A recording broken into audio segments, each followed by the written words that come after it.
Os Assassinatos da Rua Morgue, um conto de Edgar Allan Poe. As características das inteligências consideradas analíticas são, em si mesmas, pouco suscetíveis à análise. Só as apreciamos através de seus efeitos. Sabemos, entre outras coisas, que para aqueles que as possuem em alto grau, são sempre a fonte do mais vivo prazer. Assim como um homem forte vibra com sua habilidade física e se deleita com aqueles exercícios que chamam seus músculos para a ação, assim o analista encontra satisfação na atividade moral que desembaraça as coisas. Ele encontra prazer até mesmo nas ocupações mais triviais que colocam em ação seus talentos. Adora os enigmas, as charadas e os hieróglifos. Exibe na solução de cada um deles um grau de perspicácia que parece sobrenatural às pessoas comuns. Seus resultados, obtidos através do método, em toda a sua alma e essência, apresentam na verdade toda a aparência da intuição. A faculdade da resolução é possivelmente bastante fortalecida pelo estudo das matemáticas, especialmente por seu ramo mais alto que injustamente, e apenas em função de suas operações retrógradas, vem sendo chamado de análise, por excelência. Todavia, calcular não é o mesmo que analisar. Um enxadrista, por exemplo, faz a primeira sem se esforçar pela segunda. Segue-se que o jogo de xadrez em seus efeitos sobre a natureza da inteligência é muito mal compreendido. Não estou agora escrevendo um tratado, mas simplesmente prefaciando uma narrativa um tanto peculiar através de observações bastante aleatórias. Dessa forma, aproveitarei a oportunidade para afirmar que os poderes mais altos da inteligência reflexiva são utilizados de forma mais decidida e mais útil em um humilde jogo de damas do que em uma frivolidade complicada do xadrez. Neste último, onde as peças têm movimentos diferentes e bizarros, com valores diversos e variados, aquilo que é apenas complexo é confundido, um erro bastante comum, com o que é profundo. Aqui o jogo clama por atenção. Se esta falhar por um instante, o jogador comete um descuido que terá como resultado uma perca ou a derrota. Uma vez que os movimentos possíveis não são apenas variados, mas também intricados, as possibilidades de descuido são multiplicadas, e em 9 entre 10 casos é o jogador mais concentrado, e não o mais inteligente que vence. No jogo de damas, ao contrário, em que os movimentos são únicos e com pouca variação, as probabilidades de descuido são menores e a atenção fica relativamente ociosa. As vantagens obtidas por qualquer das partes são conseguidas através de uma perspicácia maior. Para sermos menos abstratos, suponhamos um jogo de damas em que as peças estão reduzidas a 4 damas e no qual, é claro, não se espere qualquer distração. É óbvio que aqui a vitória pode ser decidida se os adversários estão em igualdade de condições. Somente através de algum movimento elaborado, resultado de um grande esforço do intelecto, desprovido de recursos ordinários, o analista penetra no espírito do oponente, identifica-se com ele e, com frequência, vê num relance o único método, às vezes absurdamente simples, pelo qual pode induzi-lo a um erro ou encorajá-lo a um cálculo errado. O whist vem sendo notado há tempos por sua influência sobre o que é denominado poder de cálculo, e homens dotados de grande intelecto têm experimentado um prazer aparentemente inexplicável nesse jogo, ao mesmo tempo em que se deixam de lado o xadrez, por considerá-lo uma frivolidade. Sem dúvida, não há nada de natureza semelhante que exija tanto da faculdade analítica. O melhor enxadrista do mundo cristão pode não ser nada além de o melhor enxadrista. Mas a proficiência no whist implica uma capacidade para o sucesso em todos os empreendimentos importantes, onde duas mentes se enfrentam. Quando falo em proficiência, refiro-me àquela perfeição no jogo que inclui uma compreensão de todas as possibilidades das quais uma vantagem legítima pode ser obtida. Estas últimas são não apenas múltiplas, como multiformes, e frequentemente se encontram em recessos da mente totalmente inacessíveis à compreensão das pessoas comuns. Observar com atenção significa lembrar com clareza, e nesse sentido, o enxadrista concentrado vai se sair muito bem no whist, pois as regras de Hoyle, que se baseiam no próprio mecanismo do jogo, são compreensíveis de maneira geral e satisfatória. Portanto, possuir uma memória retentiva e jogar de acordo com as regras são pontos normalmente considerados como sendo a síntese de um bom jogador. Mas é nas questões que estão além dos limites das regras que a habilidade do analista se evidencia. Em silêncio, ele faz uma miríade de observações e inferências. Talvez assim também façam seus companheiros, e a diferença na quantidade de informações obtidas não está na validade da inferência, mas na qualidade da observação. O conhecimento necessário é o de que observar. Nosso jogador não se restringe a si mesmo, e mesmo sendo o jogo o objeto, ele não rejeita deduções de elementos externos a ele. Ele examina a fisionomia do parceiro e a compara cuidadosamente com as fisionomias de cada um de seus oponentes. Ele estuda o modo de ordenar as cartas em cada mão. Muitas vezes, conta trunfo por trunfo e manilha por manilha. Pela forma com que as segura olha para elas, ele nota cada variação de expressão à medida que o jogo avança, reunindo um banco de pensamentos a partir das diferenças de expressão de segurança, de surpresa, de triunfo ou de contrariedade. Pela maneira como recolhe uma vasa, ele julga se a pessoa que recolheu pode pegar outra do naipe. Ele reconhece o blefe pelo jeito como a carta é jogada sobre a mesa, uma palavra casual ou inadvertida, a queda acidental ou a virada de uma carta, com a ansiedade ou a negligência com que procura ocultá-la.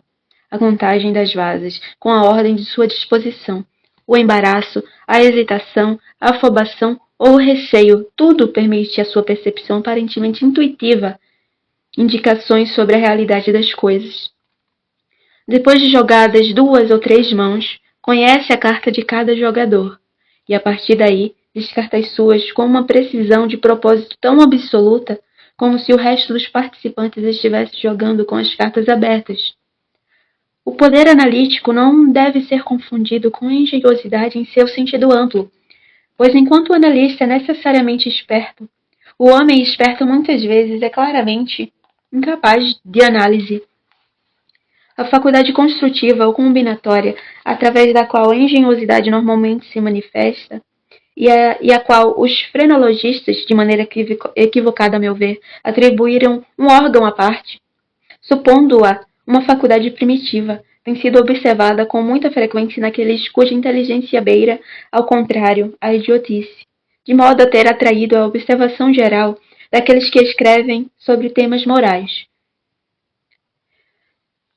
Entre a engenhosidade e a faculdade analítica existe uma diferença bem maior, de fato, do que aquela entre a fantasia e a imaginação, mas de natureza estritamente análoga. Veremos que, de fato, os engenhosos são sempre fantasiosos, enquanto os verdadeiramente imaginativos são sempre analíticos. A narrativa que se segue parecerá ao leitor, de certa forma, uma ilustração das proposições que acabo de apresentar. Quando residi em Paris durante a primavera e parte do verão, conheci um homem chamado C. Auguste Dupin. O jovem cavalheiro era de uma excelente, de fato ilustre, família, porém, por uma série de eventos desfavoráveis, tinha sido reduzido a uma pobreza tal que a energia de seu caráter sucumbiu à desgraça, e ele desistiu de erguer-se outra vez no mundo ou de preocupar-se em recuperar sua fortuna. Por cortesia dos credores, ainda permanecia em sua posse uma pequena parte de seu patrimônio e com a renda da qual conseguia, através de uma rigorosa economia, satisfazer as necessidades básicas da vida, sem se preocupar com futilidades. Os livros, na verdade, eram seu único luxo, e em Paris é muito fácil consegui-los. Nosso primeiro encontro foi em uma biblioteca pouco conhecida na rua Montmartre, onde a casualidade de que ambos estávamos à procura do mesmo volume, um livro muito raro e extraordinário, fez com que nos aproximássemos. Voltamos a nos encontrar por várias vezes. Eu estava profundamente interessado na pequena história de família que ele relatava com detalhes, e com toda aquela candura que um francês se permite quando o assunto é ele mesmo. Fiquei impressionado também com a extensão de suas leituras e, acima de tudo, senti a minha alma ser inspirada pelo fervor desenfreado e pelo vívido frescor de sua imaginação.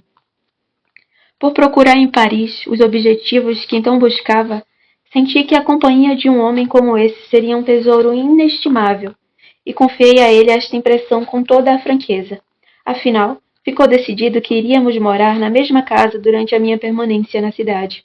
E como minha situação financeira era um pouco menos complicada que a dele, ficou a meu cargo alugar e mobiliar, em um estilo que se harmonizasse com a melancolia meio fantástica de nossos temperamentos, uma mansão destruída pelo tempo e grotesca, a muito não habitada devido a superstições sobre as quais não perguntamos, e a ponto de desabar, localizada em uma parte remota e um tanto desolada do Faubourg Saint-Germain. Se a rotina de nossa vida neste lugar chegasse ao conhecimento do mundo, teríamos sido considerados loucos, embora talvez dois loucos inofensivos.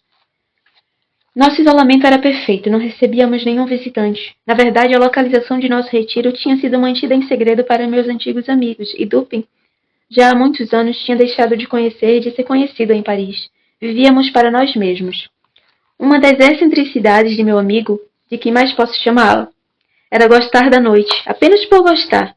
E a essa bizarrerie, como a todas as outras, eu também me rendi. Entreguei-me aos caprichos estranhos de meu amigo, com um perfeito abandono. A divindade negra não podia estar conosco todo o tempo, mas podíamos fingir sua presença. Assim que o dia rompia, fechávamos todas as persianas imundas de nossa velha casa e acendíamos algumas velas que, com um perfume forte, projetavam apenas os raios de luz mais pálidos e débeis. Com a ajuda desses raios, ocupávamos nossas almas em sonhos, lendo, escrevendo ou conversando, até que o relógio nos avisava da chegada da verdadeira escuridão. Então saíamos às ruas, de braços dados, e continuávamos a discutir os tópicos do dia ou simplesmente vagávamos sem destino até tarde, procurando, entre as luzes e sombras estranhas da cidade populosa, aquela infinidade de estimulação da mente que a observação em silêncio pode conceder. Nessas ocasiões, eu não podia deixar de notar e admirar em Dupin, embora por sua percepção profunda já estivesse preparado para esperar por ela uma habilidade analítica peculiar. Ele parecia também sentir um entusiasmo em exercitá-la, ou talvez, mais exatamente, em exibi-la, e não hesitava em confessar o prazer que isso lhe dava. Ele se gabava, com uma risadinha discreta, de que a maioria dos homens, do ponto de vista dele, tinha janelas no peito, e tinha o costume de acompanhar tais afirmações com provas diretas e bastante surpreendentes de seu conhecimento íntimo de meus sentimentos. Nestes momentos, sua atitude era fria e abstraída. Os olhos mostravam uma expressão vazia, e a voz, em geral, de um tenor sonoro. Subia para um falsete que parecia petulante, não fosse pela intencionalidade e pela completa clareza com que era articulada. Ao observá-lo nesta disposição, muitas vezes me ocorria pensar na antiga filosofia da alma bipartida e me divertia com a ideia da existência de um duplo Dupin, o criativo e o analista. Mas não se suponha, do que acabei de dizer, que estou detalhando algum mistério ou descrevendo um romance. O que descrevi de meu amigo francês foi apenas a conclusão de uma mente fascinada, ou talvez doentia. Mas um exemplo demonstrará melhor o caráter de suas observações nos períodos em questão. Certa noite, estávamos passeando por uma rua longa e suja nas proximidades do Palácio Royal.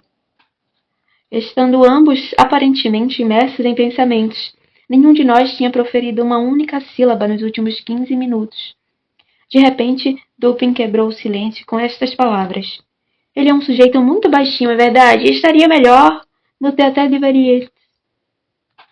Não resta dúvida, respondi distraidamente, sem observar a princípio, por estar absorto em reflexões, a maneira extraordinária com que ele havia penetrado em minha meditação. No instante seguinte, dei conta do acontecido e meu espanto foi profundo. Dupin, disse eu com a voz rouca, isto está além de minha compreensão. Não hesito em dizer que estou admirada e dificilmente posso acreditar em meus sentidos. Como é possível que você soube que eu estava pensando em... Fiz uma pausa neste ponto, como que para me certificar, para que não restasse dúvida, de que ele realmente sabia em quem eu estava pensando. Em Chantilly, disse ele. Por que fez uma pausa? Você estava dizendo a si mesmo que a estatura diminuta dele não era adequada a papéis trágicos. Este era precisamente o assunto de minhas reflexões. Chantilly tinha sido um antigo sapateiro da rua Saint-Denis, que, tendo adquirido a febre do palco, tentou o papel de Xerxes na tragédia de mesmo nome, de Crebillon. Foi publicamente satirizado por seus esforços. Explique-me, pelo amor de Deus, exclamei, o método, se é que há algum, pelo qual você foi capaz de penetrar em minha alma dessa forma. Na verdade, eu estava muito mais impressionado do que gostaria de admitir. Foi o vendedor de frutas, replicou meu amigo, que o levou à conclusão de que o sapateiro não tinha altura suficiente para o papel de Xerxes e qualquer outra coisa do gênero. O vendedor de frutas? Você me surpreende. Não conheço nenhum vendedor de frutas. O homem que esbarrou em você quando entramos na rua. Deve ter sido há uns 15 minutos. Lembrei-me então que, de fato, um vendedor de frutas que carregava na cabeça um grande cesto cheio de maçãs quase tinha me derrubado por acidente. Quando dobramos a esquina da rua C com a avenida, agora estávamos. Mas o que isso poderia ter a ver com Chantilly eu não conseguia entender. Mas não havia uma partícula sequer de charlatanismo em Dupin. Vou explicar, disse ele. E para que você possa compreender tudo com clareza, vamos primeiro retraçar o curso de suas meditações. Do momento em que falei com você até o momento do choque com o vendedor de frutas, os elos maiores da cadeia são os seguintes: Chantilly, Orion, Dr. Nicol, Epicuro, estereotomia, as pedras da rua e o vendedor de frutas. Há poucas pessoas que não tenham em algum momento de suas vidas se divertido em tentar reconstruir os passos que levaram a determinadas conclusões. A atividade é, muitas vezes, cheia de interesse, e aquele que tenta realizá-la pela primeira vez pode ficar espantado com a distância aparentemente limitada e com a incoerência entre o ponto de partida e o de chegada. Imagine então minha surpresa ao ouvir o francês dizer o que disse. E quando não pude deixar de reconhecer que havia dito a verdade, ele continuou. Estávamos falando sobre cavalos, se me lembro bem, pouco antes de sairmos da rua C. Este foi o último assunto que discutimos. Quando entramos nesta rua, um vendedor de frutas, com um grande cesto na cabeça, ao passar rapidamente por nós, empurrou-o sobre uma pilha de paralelepípedos amontoada em um ponto em que o calçamento está sendo consertado. Você pisou em uma das pedras soltas e escorregou, estirou levemente o tornozelo, pareceu irritado ou de mau humor, resmungou umas poucas palavras, voltou-se para olhar para o monte de pedras e então prosseguiu em silêncio. Eu não estava particularmente prestando atenção ao que você dizia, mas a observação vem se tornando para mim ultimamente uma espécie de necessidade. Você conservou os olhos no chão, olhando com uma expressão carrancuda para os buracos e sulcos do pavimento. Foi então que percebi que você ainda estava pensando nas pedras, até que chegamos àquele beco chamado Lamartine, que foi pavimentado, à guisa de experiência, com aqueles blocos que se encaixam e se fixam uns aos outros. Ali o seu rosto se iluminou, e percebendo o movimento de seus lábios, não pude duvidar de que tenha murmurado a palavra estereotomia, um termo afetado aplicado a essa espécie de pavimento. Eu sabia que você não poderia dizer a si mesmo estereotomia, sem ser levado a pensar nas atomias, e assim, nas teorias de Epicuro. E uma vez que, quando discutimos este assunto há pouco tempo, mencionei a forma singular, embora com pouca atenção, com que as adivinhações vagas daquele nobre grego estavam sendo agora confirmadas pela recente cosmogonia nebular proposta pelo Dr. Nicol. Senti que você não poderia deixar de erguer os olhos para a grande nebulosa de Orion, e estava seguro de que o faria. E você olhou para o céu, e agora eu tinha plena certeza de que tinha seguido corretamente seus passos. Mas naquela amarga crítica a Chantilly, que apareceu no museu de ontem, o satirista fez algumas alusões maldosas à mudança de nome do sapateiro ao alcançar os coturnos, e citou um verso em latim sobre o qual conversamos com frequência. Refiro-me à linha Pedit anticum litera prima sono. Em tradução literal do latim significa arruinou o som com a primeira letra. Eu havia dito que esta citação referia-se a Orion, que antes se escrevia Urion, e devido a certas pungências ligadas a esta explicação, eu estava ciente de que você não iria esquecê-la. Estava claro, portanto, que você não iria deixar de se relacionar às duas ideias, de Orion e de Chantilly. Que você realmente as combinou, Percebi a expressão do sorriso que passou por seus lábios. Você pensou na imolação do pobre sapateiro. Até então, você caminhava meio encurvado. Mas neste momento endireitou-se, de modo a mostrar sua plena estatura. Foi então que tive certeza de que você estava refletindo sobre a figura diminuta de Chantilly. Nesse ponto, interrompi suas meditações para comentar que, de fato, ele era um sujeito muito pequeno, o Chantilly, e que ele se sairia melhor no Théâtre de Variétés. Pouco tempo depois disso, estávamos olhando uma edição vespertina da Gazette de Tribunaux, quando o seguinte parágrafo atraiu nossa atenção.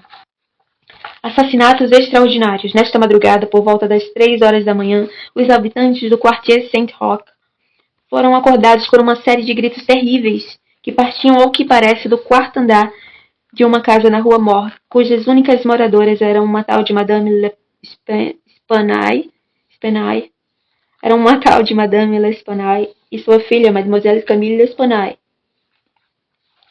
Depois de alguma demora, ocasionada pela tentativa infrutífera de conseguir entrar na casa pela maneira convencional, a porta de entrada foi arrombada com um pé de cabra e 8 ou 10 vizinhos entraram, acompanhados por 2 oficiais da polícia francesa. A essa altura, os gritos já haviam cessado. Mas enquanto o grupo subia às pressas, o primeiro lance de escadas, foram ouvidas 2 ou mais vozes ásperas em violenta discussão, e que pareciam vir da parte superior da casa. Quando o grupo chegou ao segundo andar, também as discussões haviam cessado e tudo permanecia no mais perfeito silêncio. O grupo se espalhou e se apressou em examinar o quarto por quarto. Ao chegarem a uma câmara na parte dos fundos do quarto andar, cuja porta trancada, a chave pelo lado de dentro precisou ser arrombada, depararam-se com um espetáculo que encheu a todos os presentes, não só de horror, como de estupefação.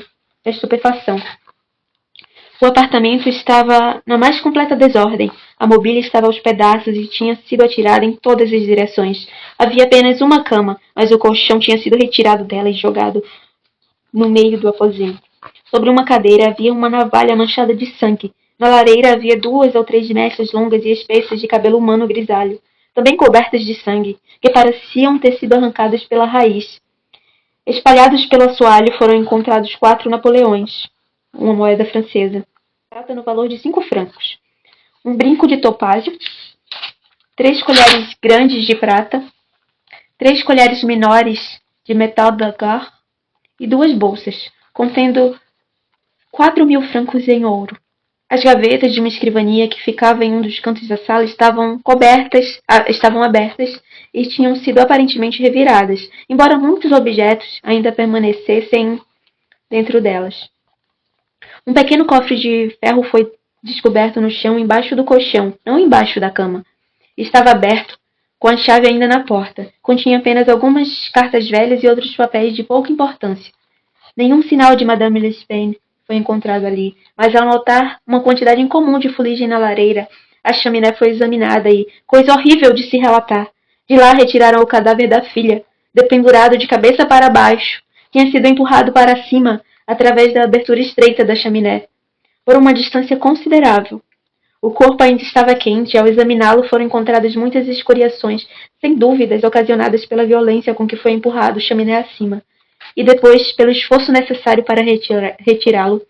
No rosto havia muitos arranhões profundos e no pescoço hematomas escuros e marcas fundas de unhas, como se a falecida tivesse sido estrangulada. Após uma meticulosa investigação de cada parte da casa, sem novas descobertas, o grupo dirigiu-se a um pequeno pátio pavimentado nos fundos do edifício, onde jazia o corpo da velha senhora, com a garganta cortada a tal ponto que, ao tentarem erguer o corpo, a cabeça caiu no chão. O corpo e também a cabeça estavam terrivelmente mutilados. O primeiro, ao ponto de mal conservar qualquer semelhança com o corpo humano. Até agora, segundo acreditamos, não existe ainda a menor pista que permita solucionar este horrível mistério. O jornal do dia seguinte trazia os seguintes detalhes adicionais. A tragédia da Rua Morgue. Muitos indivíduos foram interrogados com relação a este caso tão extraordinário e assustador, mas ainda nada transpirou que pudesse lançar alguma luz sobre ele. Transcrevemos abaixo todas as declarações importantes obtidas. Pauline Duboc, lavadeira, depois que conhecia as falecidas há 3 anos, tendo lavado para elas durante todo esse período. A velha senhora e a filha pareciam manter boas relações e serem muito carinhosas uma com a outra. Pagavam muito bem, nada sabia sobre seus meios de subsistência, achava que Madame L'Espagne ganhava vida como cartomante. Segundo diziam, tinham dinheiro guardado. Jamais encontrou outras pessoas na casa quando ia buscar as roupas para lavar ou vinha devolvê-las.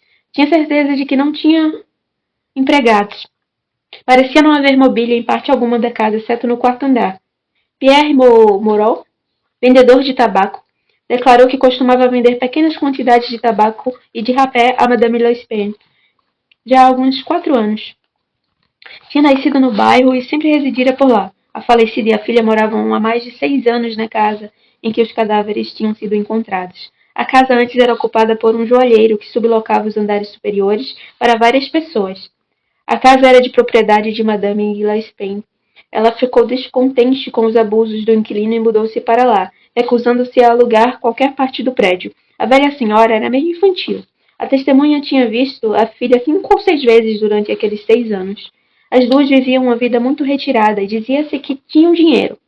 Ouviu dos vizinhos que Madame L'Espagne lia o futuro, mas não acreditava nisso. Nunca tinha visto ninguém entrar na casa, exceto a velha senhora e a filha, um carregador, vez ou outra, e um médico, umas 8 ou 10 vezes. Muitas outras pessoas que moravam na vizinhança depuseram no mesmo sentido. Não se falou de ninguém que frequentasse a casa. Não se sabia se Madame L'Espagne e a filha tinham parentes vivos. As persianas das janelas da frente raramente eram abertas. As persianas dos fundos estavam sempre fechadas, com exceção daquelas do grande quarto dos fundos do quarto andar. A casa era boa. Não era muito antiga. Isidore Monsieur, gendarme, testemunhou que foi chamado à casa por volta das 3 horas da manhã e encontrou umas 20 ou 30 pessoas diante do portão, que se esforçavam para entrar. Pouco depois, abriu o portão à força, com uma baioneta. Não foi com um pé de cabra. Teve pouca dificuldade para abri-lo, porque era um portão de 2 folhas e não estava trancado nem em cima nem embaixo. Os gritos continuaram enquanto o portão estava sendo arrombado, e então cessaram de súbito.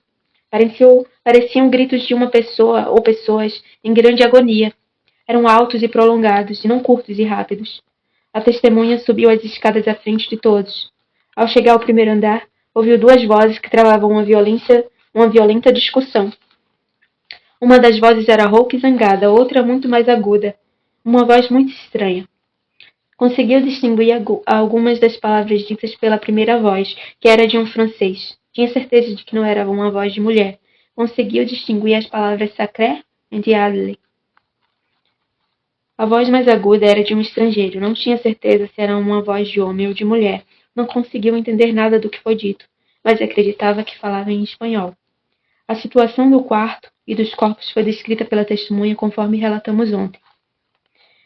Henri Duval, um vizinho, prateiro, testemunhou que fazia parte do grupo que entrou primeiro na casa. Em geral, corrobora o testemunho de Musset. Tão logo forçaram a porta, tornaram a fechá-la, para manter afastada a multidão, que apesar do adiantado da hora, se reunia rapidamente. A voz aguda, pensa a testemunha, era de um italiano. Tem certeza de que não era francês? Não tinha certeza se era voz de homem. Poderia ser de mulher. Não sabia falar italiano. Não conseguiu distinguir as palavras, mas estava convencido pela entonação de que a pessoa era italiana. Conhecera Madame L'Espagne e sua filha. Conversava com as duas frequentemente. Tinha certeza de que a voz aguda não pertencia a nenhuma das falecidas. Onderheimer, restaurador. A testemunha apresentou-se voluntariamente para testemunhar. Como não falava francês, o depoimento foi colhido com a ajuda de um intérprete. É natural de Amsterdã. Passava em frente à casa no momento dos gritos. Duraram por vários minutos, talvez uns 10. Eram longos e altos, muito terríveis e angustiantes. Foi uma das pessoas que entraram na casa. Confirmou as declarações anteriores em todos os aspectos, exceto um. Tinha certeza de que a voz mais aguda era de um homem francês. Não conseguiam entender as palavras ditas. Eram altas e rápidas, desiguais. Ditas aparentemente tanto com medo quanto com raiva. A voz era áspera, muito mais áspera do que estridente. Não poderia classificá-lo como estridente. A voz mais rouca repetiu várias vezes as palavras sacré e diable, e uma única vez a palavra mon Dieu. Jules Minaud, banqueiro, da firma Minaud et Cies, da rua de Lorraine. É o mais velho dos Minaud. Madame Lespain tinha algumas propriedades. Tinha aberto uma conta em sua casa bancária na primavera de 8 anos atrás. Depositava pequenas quantias com frequência. Nunca socou nada até 3 dias antes de sua morte, quando retirou pessoalmente a quantia de 4.000 francos. Esta soma foi paga em ouro e um funcionário ficou encarregado de levá-lo à casa da depositante. Adolphe Lebon, funcionário da Minaud des Cies, testemunhou que, no dia em questão, por volta do meio-dia, acompanhou Madame Lespain até sua residência com 4.000 francos guardados em suas bolsas. Assim que a porta foi aberta, Mademoiselle Lespain apareceu e pegou de suas mãos uma das bolsas, enquanto a velha senhora fez o mesmo com a outra. Ele então as cumprimentou e foi embora. Não viu ninguém na rua naquele momento. É uma rua afastada, bastante solitária. William Burt Alfayate testemunhou que foi uma das pessoas que entraram na casa. É de nacionalidade inglesa, mora em Paris há 2 anos.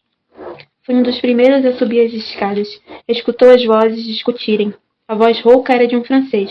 Conseguiu entender várias palavras, mas não lembra mais de todas. Ouviu claramente sacré e mon Dieu.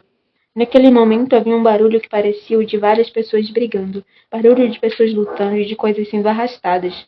A voz estridente era muito alta, bem mais alta do que a voz rouca. Tem certeza de que não era a voz de um inglês. Parecia ser a voz de um alemão. Poderia ser uma voz de mulher. A testemunha não entende alemão. Quatro das testemunhas acima, tendo sido reconvocadas, testemunharam que a porta do quarto em que foi encontrado o corpo de Mademoiselle Lespain estava trancada por dentro quando o grupo chegou lá. Tudo estava em perfeito silêncio. Não havia gemidos nem ruídos de qualquer tipo. Ao arrombarem a porta, não viram ninguém. As janelas, tanto do quarto da frente como dos fundos, estavam com as persianas fechadas e trancadas por dentro. A porta que havia entre os 2 cômodos estava fechada, mas não estava trancada. A porta do quarto da frente, que dava para o corredor, também estava trancada, com a chave do lado de dentro. Um pequeno quarto na parte da frente da casa, no quarto andar, no final do corredor, estava aberto. Com a porta escancarada, esse quarto estava entulhado de camas velhas, caixas e outras coisas. Todos os objetos foram cuidadosamente removidos e examinados. Não houve uma polegada em qualquer parte da casa que não tenha sido cuidadosamente vasculhada. As chaminés foram investigadas de cabo a rabo. A casa tinha 4 andares com sótãos. Um alçapão no forro tinha sido pregado com muita firmeza e não dava a impressão de ter sido aberto por anos. As testemunhas não estão de acordo quanto ao tempo decorrido entre o som das vozes discutindo e o arrombamento da porta do quarto. Algumas falaram em 3 minutos, outras em 5. A porta foi aberta com muita dificuldade. Alfonso Garcia, agente funerário, testemunhou que reside na rua Morgue. É natural da Espanha. Fazia parte do grupo que entrou na casa. Não subiu as escadas. É um homem nervoso e ficou com receio das consequências da agitação. Escutou as vozes discutindo. A voz mais rouca falava francês. Não pôde compreender o que estava sendo dito. A voz estridente pertencia a alguém que falava inglês. Está certo disso. Não entende a língua inglesa, mas baseou-se na entonação. Alberto Montagny, confeiteiro, testemunhou que estava entre os primeiros que subiram as escadas. Escutou as vozes em discussão.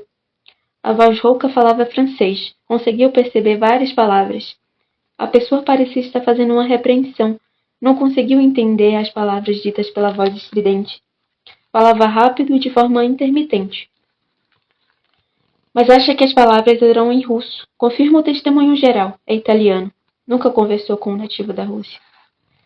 Várias testemunhas, ao serem novamente convocadas, testemunharam que as chaminés de todos os aposentos do quarto andar eram demasiado estreitas para permitir a passagem de um ser humano. Por limpas chaminés, queriam dizer escovas de limpeza cilíndricas, como aquelas que são utilizadas por aqueles que limpam chaminés. Estas escovas foram passadas para cima e para baixo no interior de toda a tubulação de chaminés da casa. Não existe porta dos fundos pela qual alguém pudesse ter descido enquanto o grupo subia as escadas. O corpo de Mademoiselle Lespen estava tão entalado na chaminé que só pôde ser retirado com a ajuda de 5 ou 6 pessoas. Paul Dumas, médico, conta que foi chamado para examinar os corpos perto do amanhecer. Os corpos tinham sido colocados sobre o colchão, no quarto em que Mademoiselle Lespen fora encontrada. O cadáver da jovem senhora apresentava muitos hematomas e escoriações. O fato de ter sido empurrado chaminé acima seria causa suficiente dessa aparência. A garganta estava bastante esfolada.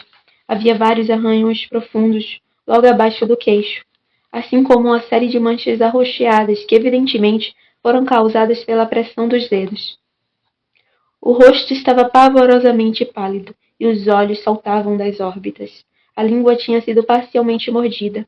Notou-se um grande hematoma sobre o estômago, produzido, ao que tudo indicava, pela pressão de um joelho. Na opinião do Sr. Dumas, Mademoiselle Lespen tinha sido estrangulada até a morte por uma pessoa ou por pessoas desconhecidas. O cadáver da mãe estava horrivelmente mutilado. Todos os ossos da perna e do braço direitos apresentavam fraturas maiores ou menores. A tíbia esquerda, bem como todas as costelas do lado esquerdo, tinham sido quebrado em mais de um lugar. O corpo inteiro, assustadoramente machucado e pálido. Não era possível dizer como os ferimentos tinham sido infligidos. Um bastão pesado de madeira ou uma barra de ferro, uma cadeira talvez, qualquer arma grande, pesada e contundente poderia ter produzido aqueles resultados, se empunhada por um homem de grande força física. Mulher nenhuma poderia ter desferido aqueles golpes com qualquer arma. A cabeça da falecida, quando esta foi examinada pela testemunha, estava inteiramente separada do corpo e também bastante despedaçada. A garganta fora evidentemente cortada com algum instrumento muito afiado, provavelmente uma navalha. Alexandre Etienne, cirurgião, foi chamado juntamente com o Dr. Dumas para examinar os corpos. Confirmou o testemunho e as opiniões do Sr. Dumas. Nada mais de importância foi descoberto, embora várias outras pessoas tenham sido interrogadas. Um assassinato tão misterioso e tão enigmático em todos os seus detalhes nunca antes foi cometido em Paris. Se é que realmente houve um assassinato. A polícia está perplexa, coisa pouco comum em casos desta natureza. Não existe de qualquer forma a menor sombra de uma pista. A edição vespertina do jornal declarava que um grande tumulto ainda reinava no Quartier Saint-Roch, que os aposentos da casa tinham sido examinados mais uma vez e que as testemunhas deram novos testemunhos, tudo sem o menor resultado. Um pós-escrito, entretanto, noticiava que Adolphe Le Bon tinha sido preso e encarcerado, embora nada parecesse incriminá-lo, além dos fatos que já foram detalhados. Dupin pareceu-me singularmente interessado no progresso do caso. Pelo menos assim me pareceu, a julgar por sua atitude, porque ele não fez um único comentário. Somente depois que a prisão de Le Bon foi anunciada, ele pediu minha opinião sobre os assassinatos. Pude tão somente concordar com todos os moradores de Paris a considerá-los um mistério insolúvel. Não havia meios que pudessem levar à identificação do assassino. Não podemos chegar a uma conclusão, disse Dupin, a partir de uma investigação tão superficial. A polícia parisiense, que é tão elogiada por sua perspicácia, é esperta, mas nada mais. Não existe método em seus procedimentos, além do método que é sugerido pelo momento. Apresentam uma série de medidas, mas não é raro que sejam tão normal adaptadas ao objetivo proposto, que nos trazem à mente Monsieur Jourdain, que perdia seu robe de chambre para ouvir a melhor música.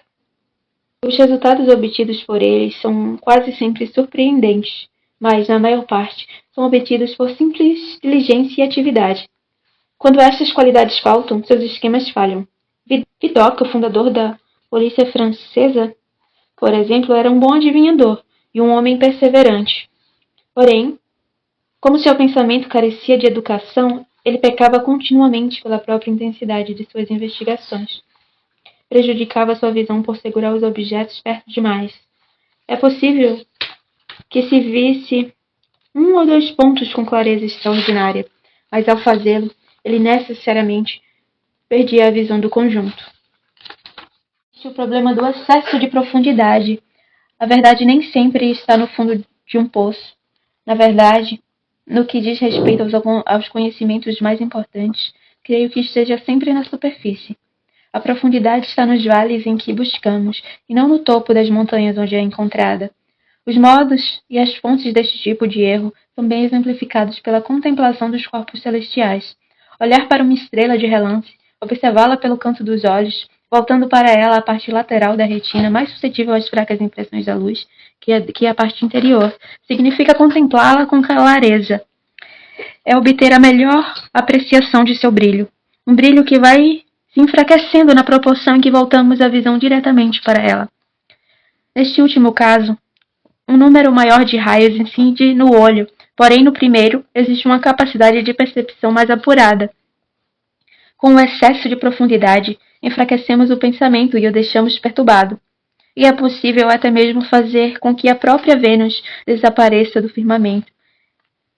E a observarmos, E é possível até mesmo fazer com que a própria Vênus desapareça do firmamento se a observarmos de uma forma muito demorada, muito concentrada ou muito direta. Quanto a estes assassinatos, vamos nós mesmos fazer algumas verificações, antes de formarmos nossa opinião a respeito deles. O inquérito nos trará algum divertimento. Achei esquisito o uso do termo, da maneira como foi utilizado, mas não disse nada. E além do mais, Le Bon uma vez me fez um favor, pelo qual sou grato. Vamos visitar os aposentos e vê-los com nossos próprios olhos. Conheço G, o chefe de polícia, e não terei dificuldade em obter a permissão necessária. A permissão foi obtida, e fomos imediatamente para a rua Morgue. Era uma dessas vielas miseráveis que ficam entre a rua Richelieu e rua Saint Roch. Já era fim de tarde quando chegamos lá. Uma vez que esse quarteirão fica a uma boa distância daquele onde residíamos, logo encontramos a casa, pois ainda havia muitas pessoas do outro lado da calçada, olhando para as janelas fechadas com uma curiosidade sem objetivo. Era uma casa parisiense comum, com uma entrada principal. Em um dos lados havia uma guarita envidraçada com uma janela corrediça, que parecia ser uma portaria. Antes de entrarmos na casa, andamos pela rua, dobramos a esquina em um beco, e então, dobrando outra esquina, chegamos à parte de trás da casa. Enquanto isso, Dupin examinava toda a vizinhança, e também a casa, com uma atenção minuciosa que me parecia despropositada. Refizemos nossos passos e chegamos de novo à frente da residência. Tocamos a campainha e, depois de apresentar nossas credenciais, fomos admitidos pelos agentes que estavam de serviço. Subimos as escadas, até o aposento onde o corpo de Mademoiselle Lispen tinha sido encontrado, e onde os corpos das duas falecidas ainda estavam. Como era de se esperar, o quarto continuava revirado. Não pude ver nada além do que já havia sido relatado na Gazette de Tribunal. Dupin examinava tudo, inclusive o corpo das vítimas. Passamos então aos outros quartos, e depois fomos até o pátio. Um gendarme nos acompanhava por toda a parte. O exame nos ocupou até a noite, quando decidimos partir. A caminho de casa, meu companheiro entrou por um momento no escritório de um dos jornais diários. Já comentei que as extravagâncias de meu amigo são muitas e que eu cedi aos sentimentos dele. Por uma dessas excentricidades, recusou-se a fazer qualquer comentário sobre o assunto do assassinato até quase meio-dia do dia seguinte. Então ele me perguntou de súbito se eu havia observado qualquer coisa peculiar no local da atrocidade. Havia alguma coisa no modo como enfatizou a palavra peculiar que me fez estremecer, sem que eu soubesse o motivo. Nada peculiar, eu disse. Pelo menos nada além do que já tínhamos lido nos jornais. Temo que a Gazette, respondeu, não tinha penetrado no horror incomum da coisa. Mas descarte as opiniões inúteis desse jornal. Parece-me que esse mistério é considerado insolúvel, pela mesma razão que deveria fazer com que fosse de fácil solução. Quero dizer, pelo excesso, pela outra de características, a política está confusa, pela aparente ausência de motivos, não para o assassinato em si, mas para as atrocidades cometidas. Estão confusos também pela aparente impossibilidade de relacionar as vozes ouvidas na discussão com o fato de que ninguém foi encontrado no andar de cima, a não ser Mademoiselle Lespain morta, e de que não havia nenhuma maneira de escapar dali sem ser notado pelo grupo que subia as escadas. A desordem bárbara do quarto, o cadáver enfiado de cabeça para baixo na chaminé, a mutilação assustadora da velha senhora. Essas considerações, mais aquelas que acabei de mencionar, e outras que não preciso comentar, foram suficientes para paralisar o poder de raciocínio dos policiais e confundir por completo a perspicácia de que tanto se vangloriam. Caíram no erro grosseiro, mais comum, de confundir o insólito com o obscuro. Mas é por esses desvios do plano do comum que a razão encontra seu caminho, caso seja possível, para a busca da verdade. Em investigações como essa, que agora estamos fazendo, não deveríamos perguntar o que aconteceu, mas o que aconteceu agora que nunca tenha acontecido antes. Na verdade, a facilidade com que chegarei, ou já cheguei, à solução desse mistério está em proporção direta com sua aparente insolubilidade aos olhos da polícia. Olhei para meu interlocutor com um estarrecimento mudo. Estou agora esperando, ele continuou, olhando em direção à porta de nossa casa. Uma pessoa que, embora talvez não tenha sido o autor dessa carnificina, deve estar envolvido, de alguma forma, em sua execução. É provável que seja inocente no que diz respeito à pior parte dos crimes cometidos. Espero estar certo nessa suposição, porque sobre ela construí minha expectativa de solucionar todo o quebra-cabeça. Espero que a chegada desse homem aqui, nesta sala, a qualquer momento. É verdade, ele pode não vir, mas é provável que venha. Se ele vier, será necessário detê-lo. Aqui estão as pistolas, e nós dois sabemos como usá-las quando a ocasião exige. Peguei as pistolas sem saber ao certo o que fazia, sem acreditar no que acabara de ouvir, enquanto Dupin continuava a falar, como se estivesse falando sozinho. Já comentei sobre como ele adotava um ar distante nesses momentos. O discurso dele era dirigido a mim, mas a voz, embora não fosse alta, tinha aquela entonação que normalmente se emprega quando se fala com alguém que está a uma grande distância. Os olhos, sem nenhuma expressão, estavam fixos na parede. Que as vozes ouvidas na discussão, ele disse, pelo grupo que subia as escadas não eram as vozes das mulheres. Ficou completamente provado pelas evidências. Isso nos livra de toda dúvida sobre a possibilidade de que a velha tenha primeiro assassinado a filha e depois cometido suicídio.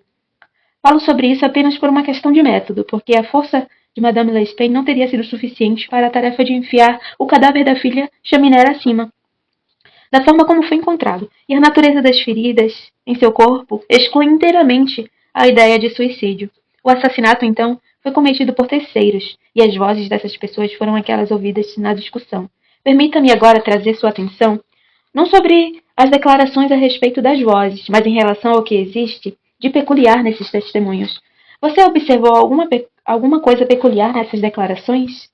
Notei que, embora todas as testemunhas tenham concordado na suposição de que a voz rouca era de um francês, houve muitas divergências com relação à voz estridente, ou como uma das testemunhas a descreveu, a voz áspera. Isso é a evidência propriamente dita, disse Dupin. Mas não peculiaridade da evidência. Você não observou nada diferente. Ainda assim, havia algo a ser observado. As testemunhas, como você pode notar, concordaram sobre a voz rouca. Elas foram unânimes nesse ponto. Mas em relação à voz estridente, a peculiaridade não está no fato de que as testemunhas discordaram, mas de que um italiano, um inglês, um espanhol, um holandês e um francês tentaram descrevê-la, e cada um dizendo ser a voz de um estrangeiro. Cada um deles tem certeza de que não era a voz de um compatriota. Cada um deles a compara não à voz de um indivíduo de uma nação cujo idioma lhes seja familiar, mas do contrário. O francês supõe que a voz seja de um espanhol, e poderia ter distinguido algumas palavras se fosse familiarizado com a língua espanhola. O holandês sustenta que a voz era de um francês, mas vimos que, por não entender francês, essa testemunha foi ouvida com a ajuda de um intérprete. O inglês pensa que a voz era de um alemão, mas não compreende alemão. O espanhol está certo de que a voz era de um inglês, mas julga pela entonação, já que não tem conhecimento algum sobre a língua inglesa. O italiano acredita que a voz era de um russo, mas nunca conversou com um russo. Além disso, um segundo francês diverge do primeiro, e é taxativo ao dizer que a voz era de um italiano, mas não conhecendo essa língua, assim como o espanhol, convenceu-se pela entonação. Então veja que estranha e incomum deve ter sido, na verdade, aquela voz para dar ensejo a testemunhos como esses, em cujos tons nem mesmo os cidadãos das 5 grandes divisões da Europa conseguiram reconhecer nada de familiar. Você dirá que pode ter sido a voz de um asiático ou de um africano. Nem asiáticos nem africanos abundam em Paris. Mas, sem desconsiderar a inferência, apenas chamarei sua atenção agora para 3 pontos. A voz é descrita por uma das testemunhas como mais repulsiva que estridente. É caracterizada por 2 outras como tendo sido rápida e entrecortada. Palavra alguma, ou som algum assemelhado à palavra, foram mencionadas por qualquer testemunhas como distinguíveis. Não sei, prosseguiu Dupe, qual impressão posso ter causado até agora ao seu entendimento, mas não hesito em dizer que deduções legítimas, mesmo advindas dessa parte dos testemunhos, da parte que diz respeito às vozes rouca e estridente, são por si só suficientes para levantar uma suspeita que deve nortear todo o progresso da investigação do mistério. Eu disse deduções legítimas, mas o sentido que quis dar a essas palavras não está totalmente expresso. Minha intenção era insinuar que tais deduções são as únicas adequadas, e que minha suspeita surge inevitavelmente a partir delas, como única conclusão. Todavia, não revelarei que suspeita é essa por enquanto. Desejo apenas que você tenha em mente o fato de que, para mim, foi imperativo o suficiente para dar uma forma definida, uma certa tendência às minhas investigações no quarto.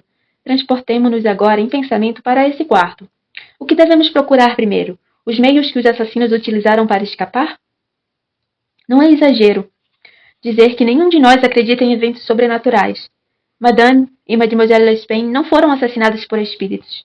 Os autores do feito são entes materiais e escaparam por vias materiais. Como fizeram então?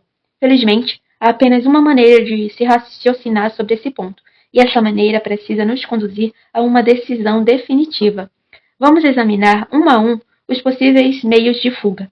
Está claro que os assassinos estavam no quarto onde Mademoiselle Lespain foi encontrada, ou pelo menos no quarto adjacente, quando o grupo subiu as escadas. Portanto, é apenas nesses 2 apartamentos que precisamos procurar indícios. A polícia analisou o chão, o teto e a alvenaria das paredes em todas as direções. Nenhum detalhe oculto poderia ter escapado à sua vigilância. Mas, não confiando nos olhos deles, examinei com os meus. Não havia, de fato, nenhum detalhe oculto. As 2 portas dos quartos que dão acesso ao corredor estavam firmemente trancadas, com as chaves na fechadura. Vejamos agora as chaminés. Embora de largura normal, até uns 3 ou 4 metros acima da lareira, o duto por toda a sua extensão não admite sequer o corpo de um gato grande. Sendo absoluta a impossibilidade de fuga por elas, pelo que já foi relatado, restamos-nos então às janelas. Por aquelas do quarto da frente, ninguém poderia ter escapado sem ser notado pela multidão que estava na rua. Os assassinos devem ter passado, portanto, pelas janelas do quarto dos fundos. Assim, trazidos a esta conclusão, da forma tão inequívoca como fomos, não é nosso papel como pensadores rejeitá-la por conta de aparentes impossibilidades. Só nos resta provar que essas aparentes impossibilidades não são, na realidade, tão impossíveis assim. Há 2 janelas no quarto. Uma delas está desobstruída pelos móveis e é totalmente visível. A parte de baixo da outra fica escondida pela cabeceira da cama pesada, que está colocada bem próxima a essa janela. Havia um grande furo no batente feito com uma verruma do lado esquerdo e um prego bem avantajado foi encontrado encravado ali, quase até a altura da cabeça. Ao examinar outra janela, constatou-se a existência de um prego similar, encravado da mesma forma, e uma vigorosa tentativa de levantar essa folha também falhou. Naquele momento, a polícia ficou inteiramente convencida de que a fuga não tinha se dado por essas vias, e, portanto, pensou-se ser desnecessário retirar os pregos e abrir as janelas. Minha investigação particular foi, de certa forma, mais específica, e assim foi pelo motivo que acabei de dizer, porque era ali, eu sabia, onde era preciso provar que o que aparentava ser uma impossibilidade não era na realidade. Prossegui pensando desta forma, a posteriori. Os assassinos escaparam sim por uma dessas janelas. Assim sendo, eles não poderiam ter travado novamente as janelas por dentro, como foram encontradas. Consideração que, por óbvia que era, pôs fim à investigação da polícia nesse aposento. No entanto, as janelas foram travadas. Elas devem, portanto, ter a capacidade de se travarem sozinhas. Não havia como fugir dessa conclusão. Andei até o batente desobstruído Retirei o prego com alguma dificuldade e tentei levantar a folha. Ela resistiu a todos os meus esforços como eu já havia previsto. Devia haver, agora eu sabia, uma mola oculta. E a confirmação dessa ideia convenceu-me de que, ao menos, minhas premissas estavam corretas, por mais misteriosas que ainda parecessem as circunstâncias que envolviam os pregos.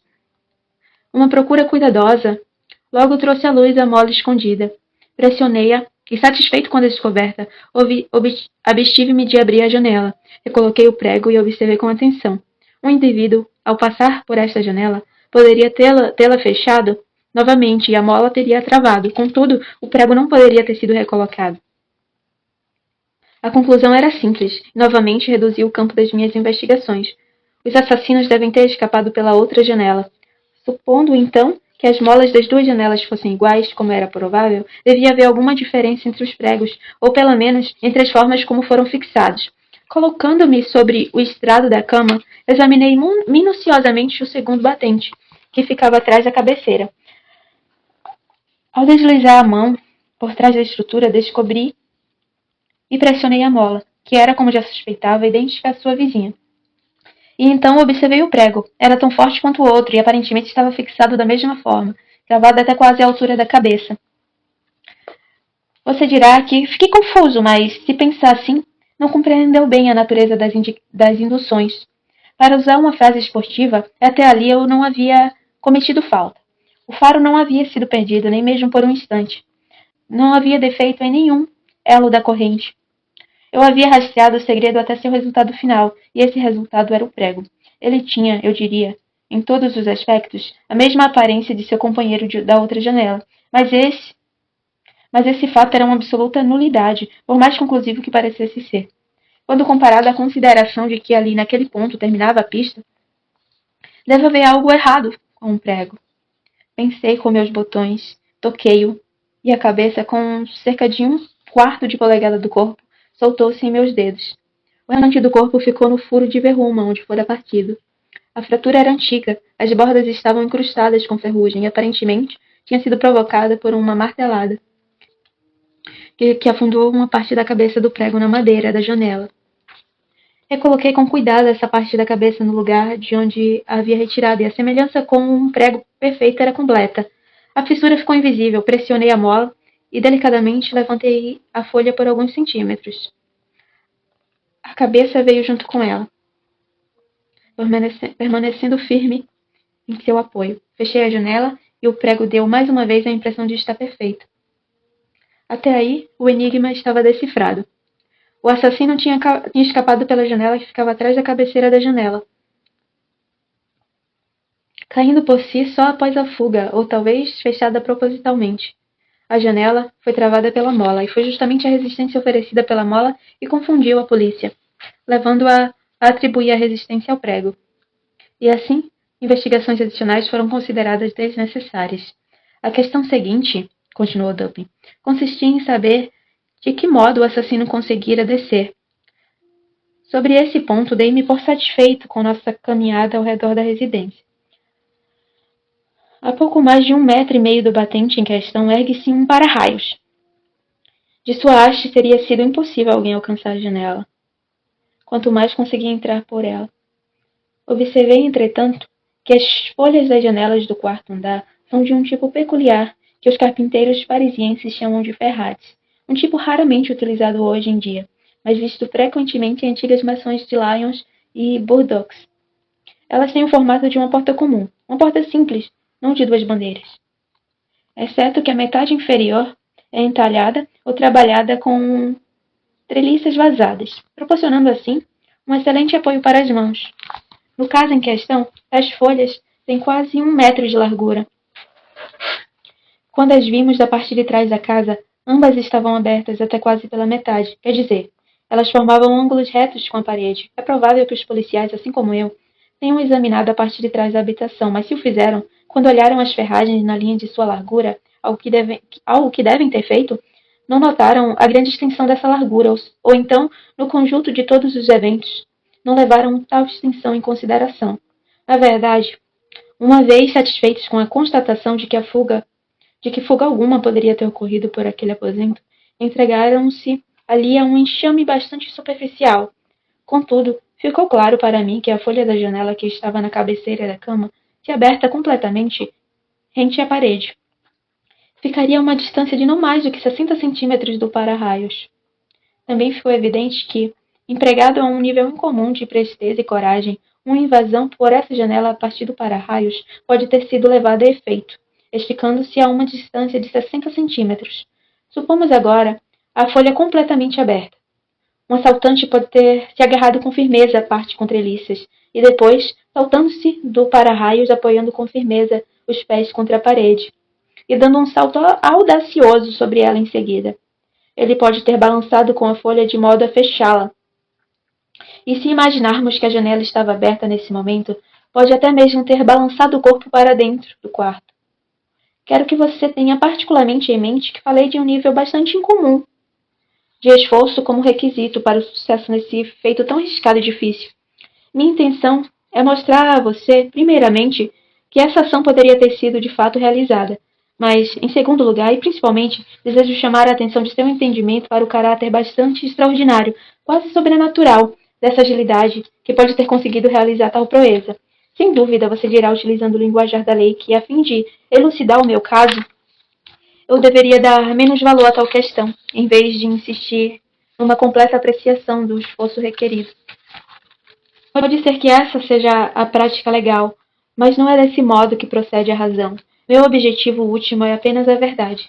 Meu propósito imediato é levá-lo a justapor o esforço bastante incomum do que acabei de lhe falar, com aquela voz estridente ou repulsiva, muito peculiar e irregular, acerca da qual não se conseguiu ao menos duas pessoas que concordassem sobre a nacionalidade, e em cuja entonação não se detectou nenhuma silabação. Ao ouvir essas palavras, uma ideia vaga, inacabada do que Dupin queria dizer ocorreu-me à mente. Eu parecia estar à beira da compreensão, sem forças para alcançá-la, do mesmo modo que, vez por outra, nos encontramos na iminência da lembrança, sem conseguirmos, no entanto, trazer o dado à lembrança. Meu amigo prosseguiu com seu discurso. Você verá, disse ele, que desloquei a pergunta sobre o meio de fuga para o de acesso. Foi meu intento sugerir a ideia de que ambos se deram da mesma maneira, pelo mesmo lugar. Voltemos agora para o interior do quarto. Inspecionemos o que se apresenta ali. Foi dito que as gavetas da escrivaninha haviam sido saqueadas, embora ainda restassem diversos itens de vestuário dentro delas. A conclusão aqui é absurda. Trata-se de uma mera conjectura, bastante ingênua, e nada mais. Como podemos saber se os itens encontrados nas gavetas não eram tudo o que as gavetas originalmente já guardavam? Madame Lastain e a filha levavam uma vida extremamente reservada. Não recebiam visitas, raramente saíam, necessitavam muito pouco de um grande número de vestimentas. As roupas encontradas eram, no mínimo, de qualidade tão boa quanto quaisquer outras que essas mulheres pudessem ter. Se um ladrão tivesse levado alguma, por que não levaria as melhores? Porque não levou todas. Em uma palavra, porque abandonou 4.000 francos em ouro para levar uma trouxa de roupas. O ouro foi abandonado. Quase toda a soma mencionada por Monsieur Minot, o banqueiro, foi encontrada no chão em sacolas. Assim, quero que você descarte de seus pensamentos a ideia precipitada dos policiais para a motivação dos assassinos, engendrada em suas mentes por aquela parte dos depoimentos que se refere ao dinheiro entregue na porta da casa. Coincidências 10 vezes mais incríveis do que essa, a entrega de dinheiro e o assassinato cometido 3 dias após a vítima tê-lo recebido, acontecem com todos nós, a cada hora de nossas vidas, sem que atraiam atenção sequer momentânea. Coincidências são, em geral, o grande obstáculo no caminho deste grupo de pensadores e foram educados no mais completo desconhecimento da teoria das probabilidades. Teoria a qual os mais gloriosos objetos da pesquisa humana devem os mais gloriosos esclarecimentos. No caso em questão, tivesse o ouro desaparecido, o fato de ter sido entregue 3 dias antes teria constituído algo mais do que uma simples coincidência. Seria fato corroborante da ideia da motivação. Mas, sob as reais circunstâncias do caso, se formos supor que o ouro seja a motivação de toda essa barbárie, devemos considerar também que o autor é um idiota tão vacilante que foi capaz de abandonar junto com o ouro e a motivação. conservando agora em mente os pontos para os quais chamei sua atenção, a voz peculiar, a agilidade incomum e a surpreendente ausência de motivação num assassinato tão atroz como esse. Atentemos à carnificina propriamente dita. Temos uma mulher estrangulada até a morte com as mãos, empurrada a chaminé acima, de cabeça para baixo. Assassinos comuns jamais empregam métodos como esse. Muito menos fazem tal coisa com o corpo da vítima. Pela forma como o cadáver foi empurrado a chaminé acima, você tem que admitir que há algo de excessivamente outra, algo totalmente incompatível com as nossas noções comuns de conduta humana. Mesmo supondo que seus autores sejam os mais degenerados dos seres humanos. Pense também em como deve ter sido enorme a força que conseguiu empurrar o corpo para cima numa abertura tão estreita, de um modo tão poderoso que o esforço conjunto de diversas pessoas como se viu quase não bastou para tirá-lo dali. Atente agora para outros indícios de emprego de um esforço ainda admirável. Ponte à lareira havia mechas grossas, muito grossas, de cabelos grisalhos. Elas tinham sido arrancadas pela raiz. Você não deve fazer ideia da enorme força necessária para arrancar da cabeça 20 ou 30 fios de cabelo que seja, assim como eu. Você viu os cachos de cabelo em questão. As raízes, que visão hedionda, exibiam fragmentos de carne do couro cabeludo com sangue coagulado.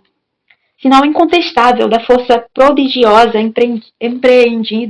empreendida para desenraizar talvez 500.000 de fios de cabelo de uma só vez. O pescoço da anciã não estava apenas cortado, mas a cabeça encontrava-se completamente separada do corpo. O instrumento utilizado foi uma simples navalha.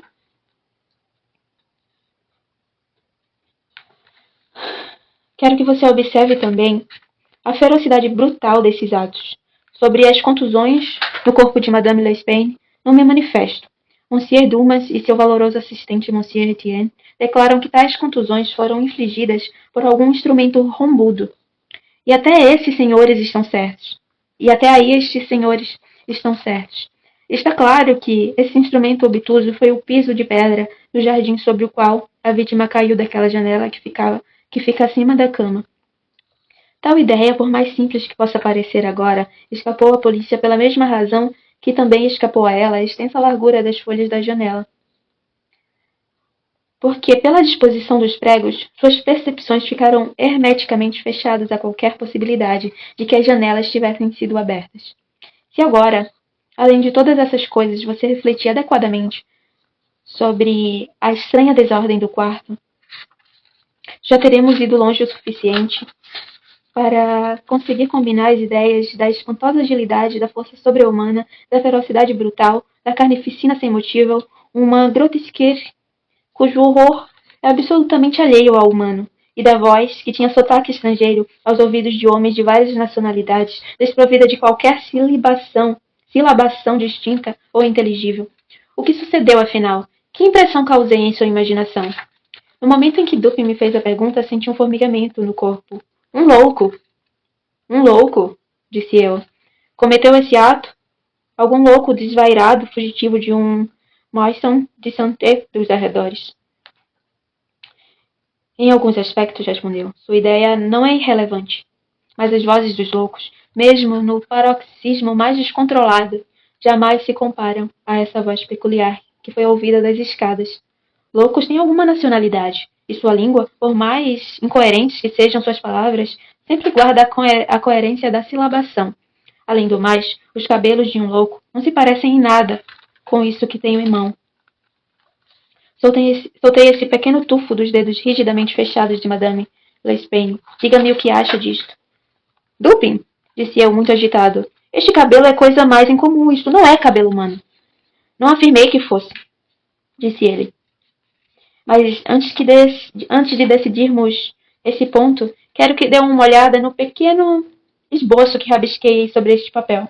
É uma reprodução do que foi descrito em uma parte dos depoimentos como negros hematomas e marcas profundas de unhas na garganta de Mademoiselle L'Espagne.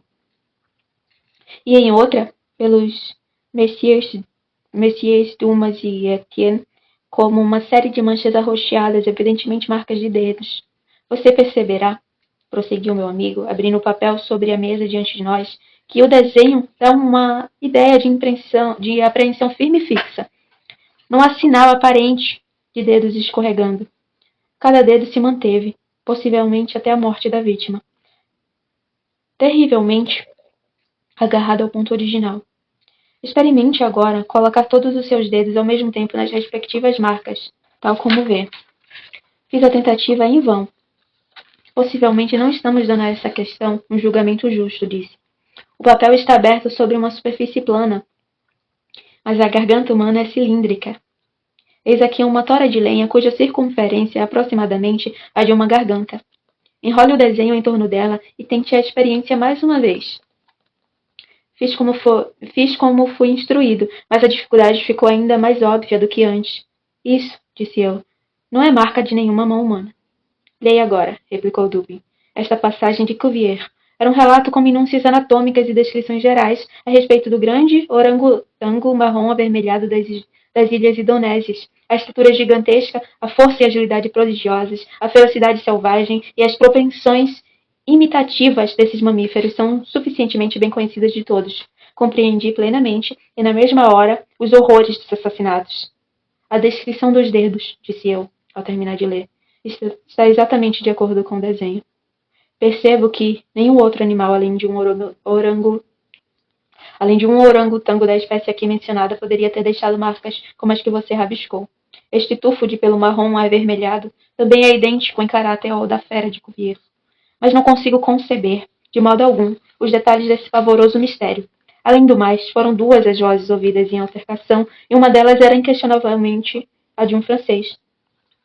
É verdade, e você há de lembrar-se de uma expressão atribuída quase de forma unânime pelos depoimentos a essa voz, a expressão mon Dieu.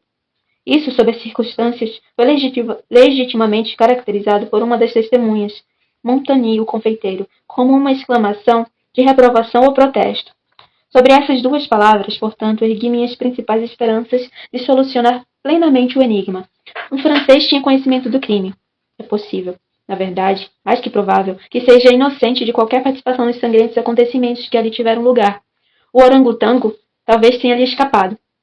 Pode ter acontecido de tê-lo seguido até o aposento, porém, sob as perturbadoras circunstâncias que se sucederam, talvez nunca o tenha recapturado. O animal continua solto.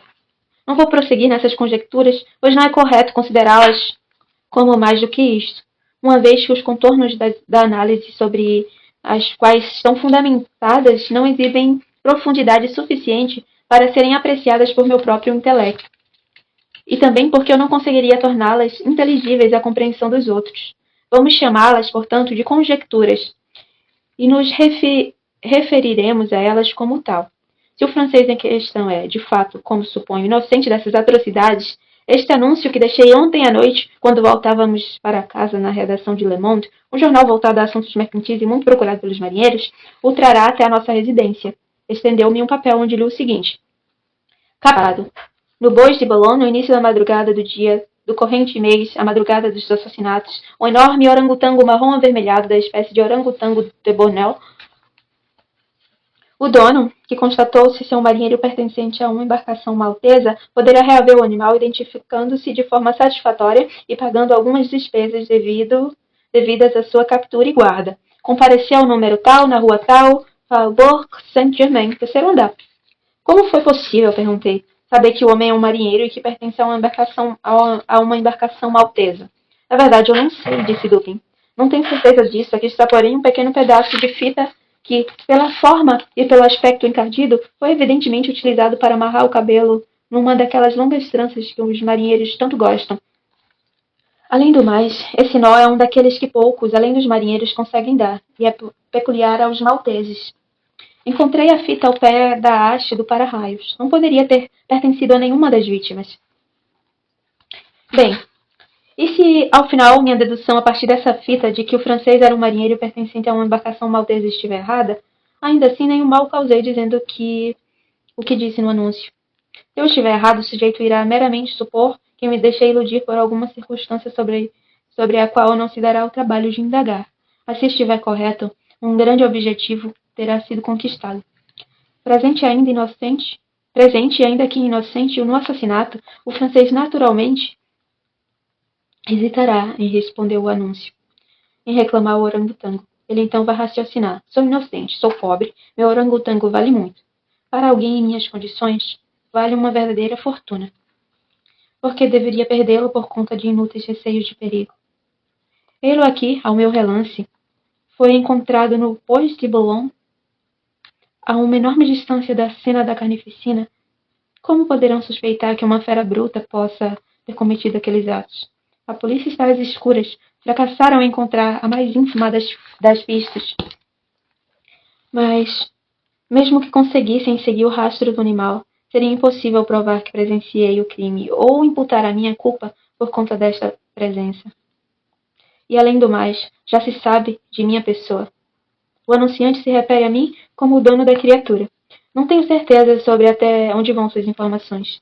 Se eu não reclamar uma propriedade de tão grande valor, da qual já se sabe que sou dono, corro o risco de levantar suspeitas, ao menos sobre o animal. Não é prudente de minha parte atrair a atenção para mim ou para a fera. Vou atender ao anúncio, recuperar o orangotango e mantê-lo preso até o assunto ter esfriado. Nesse momento, ouvimos passos nas escadas. Fique preparado, disse Dupin, com suas pistolas, mas não as utilize, nem as mostre até que eu dê o sinal. A porta de entrada da casa tinha sido deixada aberta, e o visitante tinha entrado, sem tocar a campainha, e já avançava pelos degraus da escada. Em dado momento, porém, pareceu hesitar. Pouco depois, nós o ouvimos descer. Dupin já se dirigia rapidamente à porta quando, novamente, o ouvimos subir. Ele não deu meia volta uma segunda vez, mas avançou com determinação e bateu na porta do nosso gabinete. Entre, disse Dupin, com um tom alegre e cordial. Um homem entrou. Era um marinheiro, evidentemente um sujeito alto, corpulento e musculoso, com certa expressão de valentia no semblante. Não de todo desinteressante. Tinha um rosto bastante queimado de sol, com mais da metade escondido por suíças e volumoso bigode. Tinha com ele um enorme bastão de cavalho, mas parecia, de resto, desarmado. Fez uma reverência desajeitada e nos disse boa tarde, com um sotaque francês, que, embora lembrasse um pouco o sotaque de Neufchâtel, ainda assim era suficiente para indicar a origem parisiense. Sente-se, meu amigo, disse Dupin. Presumo que esteja aqui por causa do orangotango. Devo confessar que quase o invejo por ser o dono dele, um animal incrivelmente belo e, sem dúvida, muito valioso. Que idade presume que tenha? O marinheiro deu um louco suspiro, com ar de quem estava aliviado de algum fardo intolerável, e então respondeu em tom confiante. Não tem como dizer, mas não deve ter mais de 4 ou 5 anos de idade. Estão com ele aqui? Ah, não. Não dispomos de espaço adequado para mantê-lo aqui. Ele está em um estábulo de aluguel na rua do Bourg, aqui perto. Você pode buscá-lo pela manhã. É claro que está preparado para identificar sua propriedade? Certamente que estou, senhor. Lamentarei entregá-lo, disse Dupin. Não é minha intenção que tenha tido todo esse trabalho por nada, senhor, disse o homem. Não poderia esperar tal coisa. Estou inteiramente disposto a pagar uma recompensa por ter encontrado o animal, quero dizer, qualquer coisa dentro do razoável. Bem, respondeu meu amigo. Isso tudo é muito justo, com certeza. Deixe-me pensar. O que devo pedir? Ah, já lhe digo. Minha recompensa será a seguinte. Quero que me forneça todas as informações em seu poder a respeito dos assassinatos da Rua Morgue. Dupin disse essas últimas palavras em um tom muito baixo e com muita tranquilidade. Com a mesma tranquilidade com que também andou em direção à porta, trancou-a e enfiou a chave no bolso. Depois puxou a pistola do peitilho e a pousou sem a mínima agitação sobre a mesa. O rosto do marinheiro ficou vermelho, como se lutasse para não sufocar. Levantou-se de repente e agarrou seu bastão, mas no momento seguinte desabou de volta em sua cadeira, tremendo violentamente e com o semblante da própria morte. Não disse uma palavra. Compadeci-me dele do fundo do meu coração. Meu amigo, disse Dupin, com um tom bondoso, você está se alarmando desnecessariamente, de fato está. Não pretendemos lhe causar mal algum. Dou minha palavra de cavalheiro e de francês, de que não temos a menor intenção de prejudicá-lo. Sei perfeitamente bem que é inocente das atrocidades da Rua Morgue. Entretanto, de nada adianta negar que está, em certa medida, envolvido nos assassinatos. Pelo que já afirmei, você deve ter notado que dispus de meios para me informar sobre esse caso. Meios que você jamais poderia ter imaginado. Nesse contexto, a situação que se apresenta é a seguinte. O senhor não fez nada que pudesse ter sido evitado. Nada discerno que o torne culpável. Não é sequer culpado de roubo, quando poderia ter roubado impunemente. Você não tem nada a esconder. Não tem motivo para isso. Por outro lado, está obrigado, segundo todos os princípios da honra, a confessar tudo o que sabe. Um homem inocente acha-se preso neste momento, acusado de um crime cujo autor você pode apontar. O marinheiro ia reconhecendo a presença de espírito. O marinheiro ia recobrando a presença de espírito em grande medida, conforme Dupin pronunciava essas palavras, mas sua audácia original tinha desaparecido. Que Deus me ajude, disse ele, após uma breve pausa. Vou mesmo lhe contar tudo o que sei acerca desse caso, mas não espero que acreditem na metade do que direi. Eu seria um tolo, de fato, se eu esperasse. Mesmo assim, sou inocente e partirei com a alma limpa se morrer por causa disso. O que ele afirmou foi substancialmente o seguinte. Ele havia feito uma viagem recente ao arquipélago indiano. Um grupo do qual fazia parte desembarcou em Borneo. Avançou pelo interior da ilha numa excursão de lazer. Ele e um companheiro haviam capturado um orangotango. Com a morte desse companheiro, ficou com a posse exclusiva do animal. Após enormes dificuldades, ocasionadas pela ferocidade intratável do cativo durante a viagem de volta para casa, ele conseguiu, após um longo tempo, alojá-lo em local seguro, em sua própria residência em Paris, onde, a fim de não atrair para si a desagradável curiosidade dos vizinhos, manteve-o cuidadosamente recluso, até que o animal se recuperasse de um ferimento no pé, causado por uma lasca de madeira do navio. Sua intenção final era vendê-lo. Certa noite, ou melhor dizendo, na madrugada dos assassinatos, ao voltar para casa após uma farra de marinheiros, deu com a criatura ocupando seu próprio quarto, que invadira por um closet contíguo, onde estava, assim ele pensava, confinado e em segurança. Com uma navalha na mão e evidentemente ensaboado, o animal estava sentado diante do espelho, ensaiando a operação de se barbear, coisa que, sem dúvida, vira o dono realizar pelo buraco da fechadura do closet. Aterrorizado com a visão de arma tão perigosa na posse de um animal tão feroz e tão bem capacitado a usá-la, o homem, por alguns momentos, ficou perdido quanto ao que fazer. Havia se acostumado, entretanto, a acalmar a criatura, mesmo nos momentos em que se mostrara mais furiosa, com o uso de um chicote, ao qual, naquele momento, ele recorreu. Ao ver o instrumento, o orangotango disparou imediatamente pela porta do quarto, desceu as escadas e, dali por uma janela desgraçadamente aberta, ganhou a rua. O francês o seguiu em desespero. O macaco, com a navalha ainda na mão, parava de quando em quando, olhava para trás e gesticulava para o perseguidor, até este quase alcançá-lo. Depois, disparava outra vez. A perseguição prosseguiu dessa forma por um bom tempo. As ruas estavam absolutamente tranquilas, pois já eram cerca de 3 horas da manhã. Ao passar por uma viela atrás da rua Morgue, a atenção do fugitivo foi atraída por uma luz brilhando na janela aberta do aposento de Madame Lespain, no quarto andar da casa. O orangotango correu na direção do prédio, percebeu o para-raios, trepou na haste e, com incrível agilidade, agarrou-se à folha da janela, que estava aberta ao máximo. Rente à parede, e por seu intermédio, balançou-se diretamente sobre a cabeceira da cama. A proeza toda não demorou 1 minuto. Com o chute do orangotango ao entrar no quarto, a folha da janela voltou a se abrir. Enquanto isso, o marinheiro estava ao mesmo tempo satisfeito e perplexo. Naquele momento, ele foi tomado por uma grande esperança de recapturar a criatura, já que dificilmente escaparia da armadilha em que se metera, a não ser pelo para-raios. Ainda assim, poderia ser interceptado ao descer. Por outro lado, causava-lhe grande inquietação pensar no que o animal poderia fazer dentro da casa. Este último pensamento fez com que o homem retomasse o empenho na perseguição do fugitivo. Uma haste de para-raios podia ser escalada sem dificuldade, especialmente por um marinheiro, mas quando ele chegou na altura da janela, que ficava muito longe à sua esquerda, seu avanço foi interrompido. O máximo que conseguiu foi se estigar de modo a obter alguma visão do interior do aposento. E a cena que presenciou quase o fez perder o apoio e cair. Tamanho foi o seu horror. Foi nesse instante que se elevaram na noite os gritos pavorosos que tiraram do sono os moradores da rua Morgue. Madame Lespain e a filha, em roupas de dormir, aparentemente estavam ocupadas na organização de alguns papéis no cofre de ferro já mencionado, que haviam puxado para o meio do quarto. O cofre estava aberto e seu conteúdo colocado ao lado, sobre o chão. As vítimas deviam estar de costas para a janela. E pelo tempo transcorrido entre a invasão do animal e os gritos, parece provável que sua presença não tenha sido notada de imediato.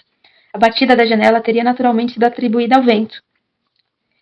Quando o marinheiro olhou para dentro do quarto, o gigantesco animal já havia agarrado Madame Lespain pelos cabelos, que estavam soltos, porque ela os tinha penteado, e brandia a navalha diante do rosto da anciã, imitando os movimentos de um barbeiro. A filha jazia prostrada e imóvel, tinha desmaiado. Os gritos e a luta da velha senhora, durante os quais os cabelos lhe foram arrancados da cabeça, tiveram por efeito mudar os propósitos, provavelmente pacíficos, do orangotango num ataque de fúria. Com um golpe preciso do braço musculoso, quase separou a cabeça do corpo da vítima. A visão do sangue inflamou sua ira ao ponto do frenesi. Rangendo os dentes e com os olhos flamejando, ele pulou sobre o corpo da garota e cravou as temíveis garras em sua garganta, mantendo-o apertado até a sua morte. Com um olhar vago e enlouquecido, dirigiu-se nesse momento à cabeceira da cama, acima da qual conseguiu ver o rosto de seu dono, petrificado de horror. A fúria do animal, que sem dúvida trazia ainda na lembrança o temido chicote, converteu-se instantaneamente em medo. Consciente de que merecia punição, pareceu-lhe conveniente ocultar seus feitos sanguinários. Então saiu pulando pelo quarto numa agonia de agitação nervosa, derrubando e quebrando a mobília conforme se movimentava, e arrastando o colchão para fora da cama. Por fim, agarrou primeiro o cadáver da filha e enfiou-o na chaminé, tal como foi encontrado. Em seguida, pegou o da velha senhora, que atirou na mesma hora pela janela de cabeça.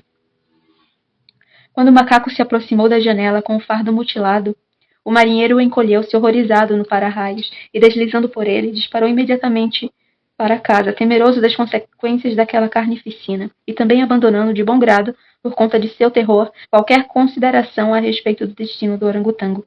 As palavras ouvidas pelo grupo que subia as escadas eram umas exclamações de horror e medo do francês, mescladas com os grunhidos demoníacos do animal.